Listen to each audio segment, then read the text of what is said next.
Good morning, sir. I was reading a physical book you gave us last week, and I was wondering what was the frictional phenomenon exactly. I'm really glad you are interested in this phenomena. Well, it's a bit complicated, but I'm going to explain you. Hold on, let me explain the history first. Okay, alright Charles, but be quick please. So I am Charles Augustin of Coulomb, and I worked on the main factor that can influence the frictional force, like the nature of the materials, or the normal pressure and the length of time that the surfaces remained in contact. I made the distinction between dynamic and static friction in 1785. Yeah, it's me on this picture. It's not a good likeness. But don't believe that I did everything by myself. Leonardo da Vinci and Guillaume Amontons really helped me before, by studying and trying to discover the main laws of the friction. Then some new researchers like James Leslie, Osborne Reynolds or David Tabor continued our work and described it better and better. Oh, I got it. So you did a really good job by discovering something like this and almost on your own, by the way. But can you explain to me what is the frictional force exactly? I'm going to do that. First, a force is a push or pull acting upon an object as a result of its interaction with another. To stop a moving object, a force must act in the opposite direction of the direction of object motion. This force is called friction. Friction forces the retarding force coming into play when two bodies are in contact with each other. This force results from the two surfaces being pressed together closely, causing intermolecular attractive forces between molecules of different surfaces. Friction depends upon the nature of the two surfaces and upon the degree to which they are pressed together. The weight of the object and the type of surface it moves over determine the amount of sliding friction present between the two objects. The maximum amount of friction force that a surface can exert upon an object can be calculated using the following formula.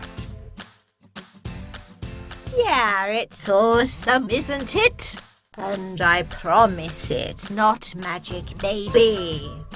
Wingardium Leviosa, huh? Alright, I see, but maybe some examples could help me to understand better. Yes, sure. So, there are two main kinds of friction that are static and kinetic. Static friction is when the friction is strong enough to stop movement between two objects, whereas kinetic friction is the contrary, and gather sliding, fluid and rolling friction. When you are a rock climber, climbing a chimney, which is a gap between two stone walls, with no handholds or grips, but plenty of friction, just like this drawing.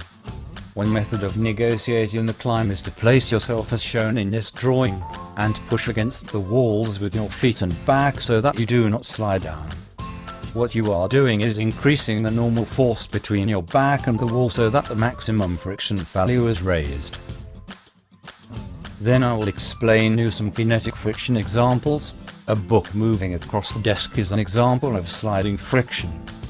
The source of the friction is the contact between the surface of the book and the desk, and the desk exerts a friction force in the opposite direction of its motion. The force of the push keeps the book moving, and as the book slides across the desk, a force of friction acts in the opposite direction. The friction slows down the motion of the book. Finally, the book is once again at rest. Air resistance is a type of fluid friction. Fluids can be air, water or oil. As an object falls, air resistance pushes up on the object. When you ride a bicycle, the contact between the wheel and the road is an example of rolling friction. When an object rolls over a surface, the force needed to overcome rolling friction is much less than that needed to overcome sliding friction. Thank you, Mr. Coulomb. It has been so interesting. I hope I will see you soon. Goodbye, everybody. Huh? Created using Powtoon.